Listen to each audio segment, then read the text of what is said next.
ఆవులని అసలు ఎండాకాలంలో ఎవరు కానీ బయట వదలరు. వాటికైతే కాళ్ళు కట్టేసినట్లుంటాయి. ఎప్పుడెప్పుడు వదలతారా బయట గెంతుకుంటూ వెళ్ళిపోతాం, నోరారా మేసేద్దామని ఉంటాయి ఆవులు. కాస్త అట్లా చల్లబడ్డాక సాయంత్రం వేళ అలా ఆవులను వదిలేస్తాం అనుకోండి, అప్పుడు అవి చూడాలి పాపము ఎప్పుడో తినలేదు మేత అన్న విధంగా మేస్తూ ఉంటాయి కొన్ని అయితే.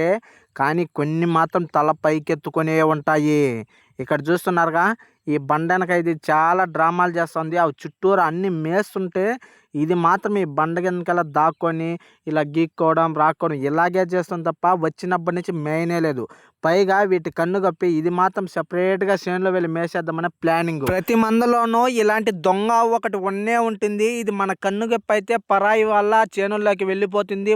మనకైతే వాళ్ళ దగ్గర చెప్పేట్లు పరిగెట్లు తినిపిస్తుంది.